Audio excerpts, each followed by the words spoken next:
Good morning, everybody. I'm Ed Parcaut here with Mike Kelly. And if you're listening to this after the live show, we appreciate you being on the podcast. And you can always come and find us on the live show Monday through Friday at 8:30 a.m. on LinkedIn, Facebook, and YouTube. But on to the show. 8:30-ish, especially on Thursdays after Rotary. Thursday's about 8:45. Yeah. What are you going to do?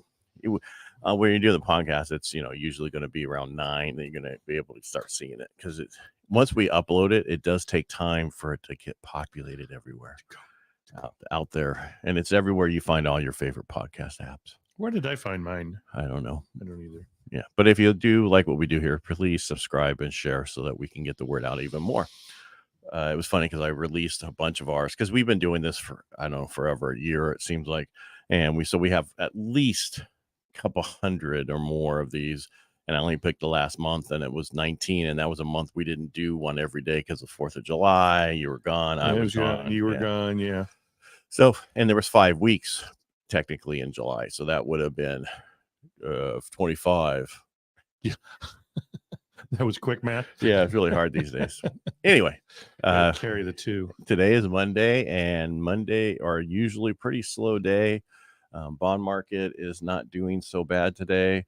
How was your, before I get into that, how was your weekend? Any open houses, any of that kind of stuff? I had agents hold a listing of mine open. They had 20 couples come through on Saturday, and about 15 couples come through on Sunday. And a couple couples were repeat offenders or visitors on Sunday. So they must have liked the house and wanted They liked the house, and hopefully he's going to be able to write an offer for them.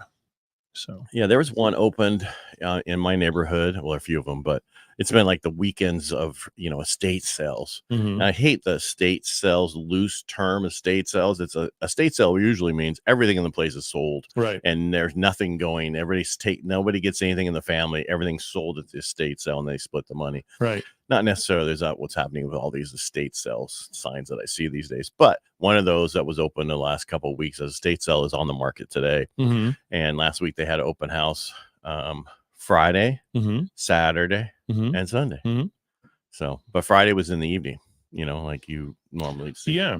My Kirkwood property, I had Thursday, Friday, Saturday, Sunday, Monday, Tuesday. And Thursday was 4 to 6, and Friday was 5 to 7, and it was very, very well visited.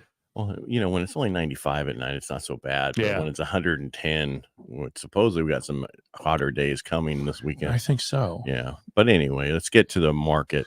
Let's see what the market's doing. The bond market's not doing so bad today. We're about up almost 10 basis points. That doesn't mean anything. It really just means, hey, it's not so bad out there. They're unchanged level. There are a lot of stuff that's coming out this week. But last week, actually this week is ADP report, which, that's the ADP. There's a payroll report, Bureau of Labor Statistics job report, which is a huge report, comes out this week also. So they're going to really look at those to see where the market's going with unemployment. Because what is the Fed trying to do? Raise unemployment and get rid of jobs, but it's really hard where nobody's working. Right. A third of all S&P companies including Apple, Amazon, we report earnings on Thursday. So that's huge because I think they're going to see a lot less earnings that they've been doing. Right. Fed's still aggressively rate hikes have causing concerns about their impact on the economy and inflation, which means is I don't think they're really doing much for inflation. But the question is, how hard are they going to hurt the economy when it does really take effect? Right.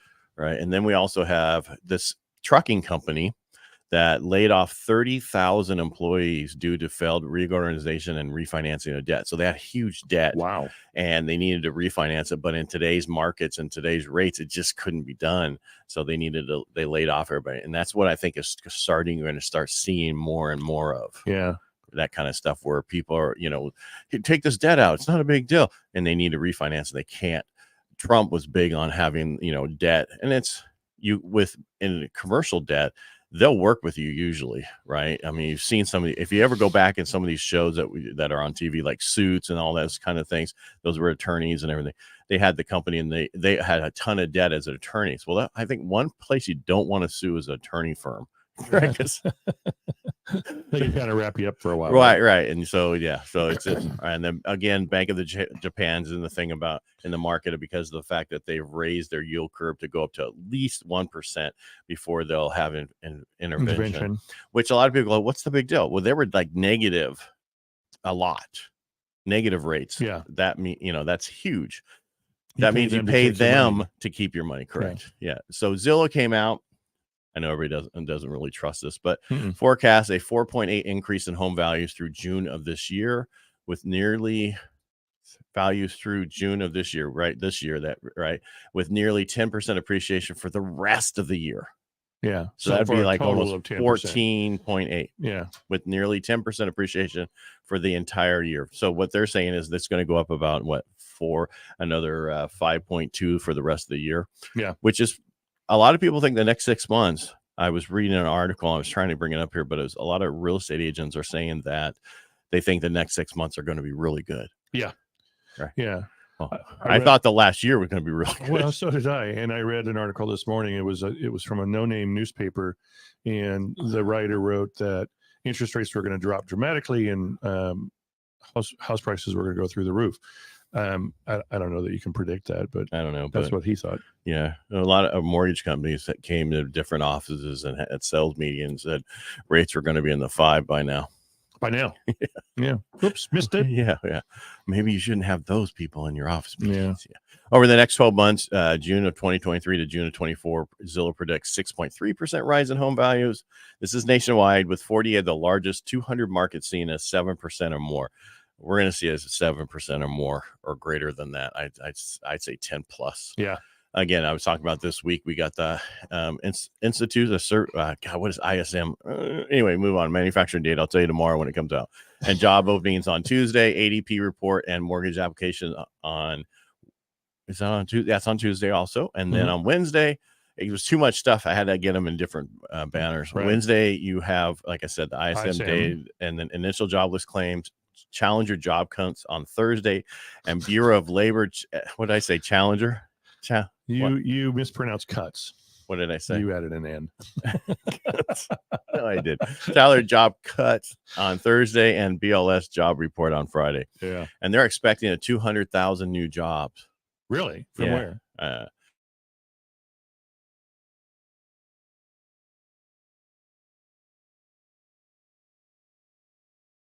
And not too many people trip going upstairs, but down several times. First time I moved into Marsha's house when we first got married. We had two-story. First weekend I'm coming out because I had Lammy, my daughter with special needs at the time. I'd go down, take care of her. I was getting up, going to go set everything up before I was walking out. Boom, boom, boom, boom, boom, boom, down the stairs on my ass, and it would hit the landing. Thank God. Yeah. Before, and I look, and next thing I know, I hear all these doors open, and it was like in the Disney movies, all the animals looking out. Yeah. What's going on out there? Yeah. What's going? You okay? Yeah. Oh yeah. I'm fine. Get me my walker. My son at 6 decided to do a cartwheel at the top of the stairs, and as he landed on the first landing, he stood up. He goes, "I'm okay." Made it. Yeah. Planted it. All right. And that's basically, a lot of information I've been reading is saying that things are going to be better the next 6 months. Everything's going to be better. I hope so. Why do you think that is? Do you think they're preparing for an election? No, that's 16 months or so from now. Yeah. Yeah. You never know what's going to go on. Well, you're reporting, you get all these banners, and everything seems to be turning out a little bit better than what they expected. Right. On just about most of the stuff. So it seems like there seems to be a calming down. You're like, oh, we're not in as bad a boat as we thought we were. There's still inflation. It would be nice to be further along with our recession. Yes, it would be, but it's not going to be there. We're not going to. So Housing Wire put out an article that said first-time buyers need to earn $64,500 to afford a typical starter home. Where? What's that? That's a $300,000 home. In Georgia? Yeah, well, wherever there's $300,000 homes. A home buyer in San Francisco must earn $241,200 to afford the typical starter home. But that's down 4.5%. That's $11,300 from a year ago. Yeah. So the typical starter home sold for a record of 243,000. So that's this typical starter home. Where in the Bay Area? No. That's just in general across the that's country. just across country. But what they were stating in San Francisco, what you need to earn as a typical to get a typical starter home, and that's 241,200, and that's like a $800,000-$900,000 house, which is a starter home there. Right. So that's the issue that a lot of people aren't realizing is if you look at us, you're at least with no debt, probably around 80. Yeah. With some debt, you're probably 100 plus to buy into a 400 and something home these days. Because I keep having agents send me people in certain areas and go, hey, can you qualify these people because they're going to rent, but I think they should buy. Yeah. Well, they want a $1,500 a month payment. Well, they can't even rent for $1,500 a month. Well, they can, but they're not going to like where it is, right? Or the size of the house when they have kids. Exactly. So you really need to, as an agent these days, and this is going to come off wrong, need to know who your clients are and who your best client is and focus on those clients. Right. You need to understand, first thing you need to ask them, well, what do you do for a living? Oh, I do this and I make $20 an hour. They're not going to be able to afford anything in our area. No. And you need to, and there's nothing. So basically, first thing I would tell you to tell them is in today's world with home values and interest rates, this is what you need to make minimally to be able to get into a starter home around here. And know those numbers so that you can limit your time being used by people who won't be able to afford.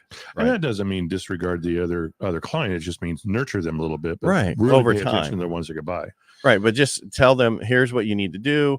Let's work on, I'll put you in my little tickler file. I'll stay in touch with what's going on in the market. But what you should do is in this market where there's 9 million jobs out there, go get a better job.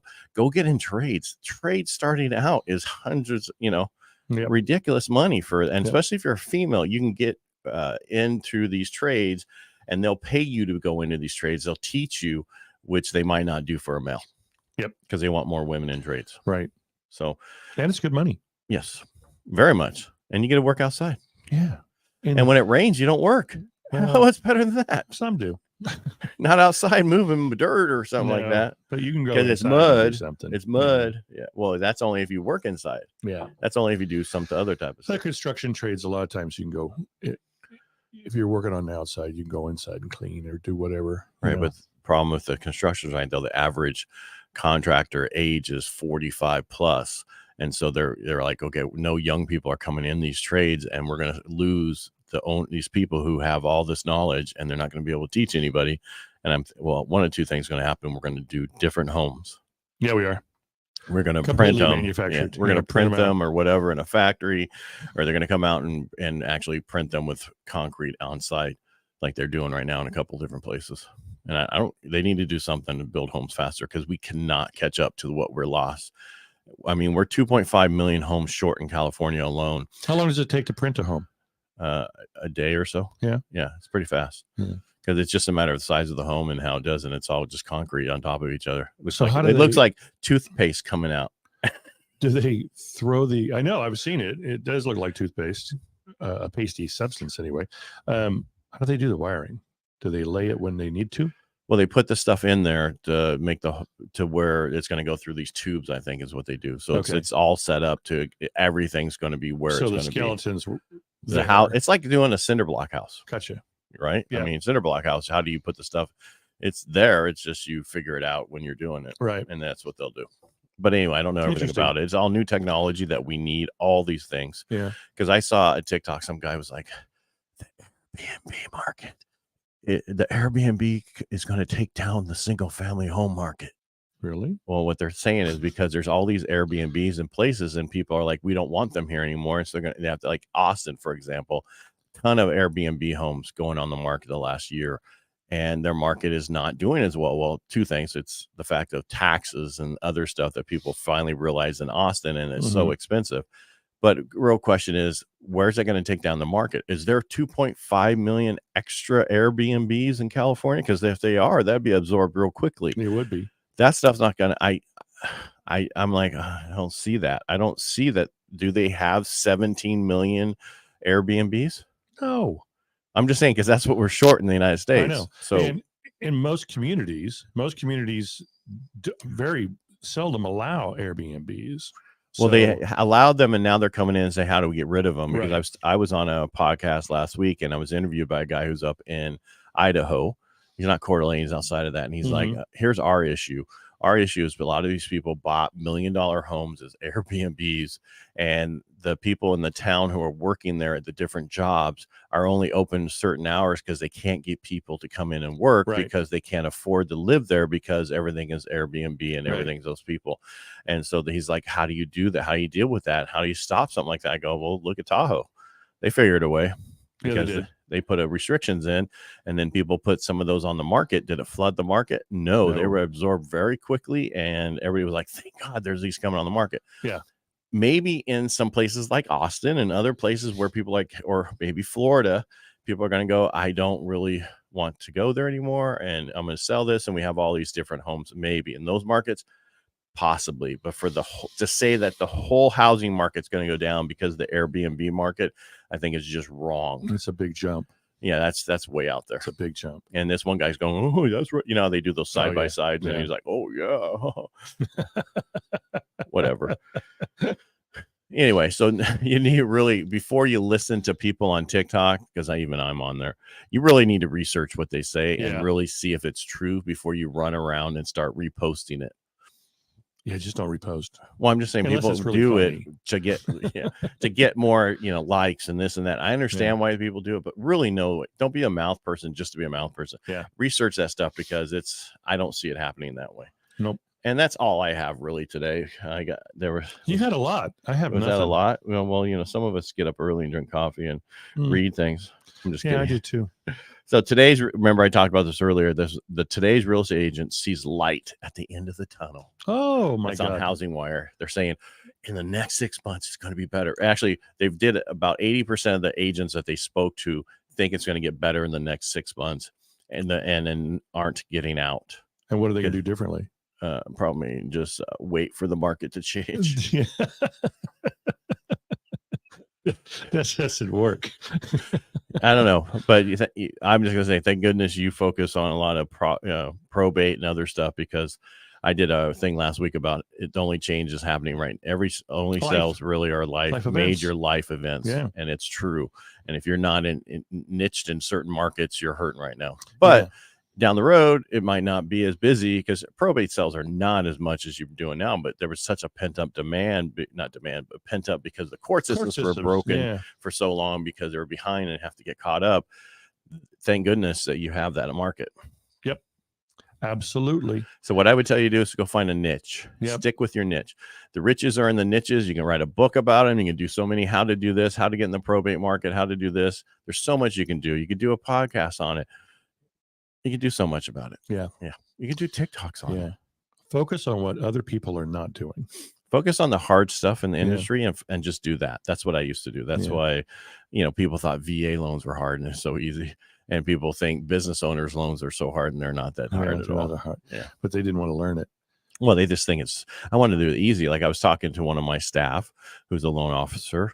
Okay, they're not really staff. They're independent, whatever, they all own businesses so you can pay their businesses. But she wanted to use a contract processing service, and she's like, they handle everything. They talk to your clients and that. And I go, well, remember the company in Arizona that was a whole processing company, and now all of a sudden they're a huge mortgage company?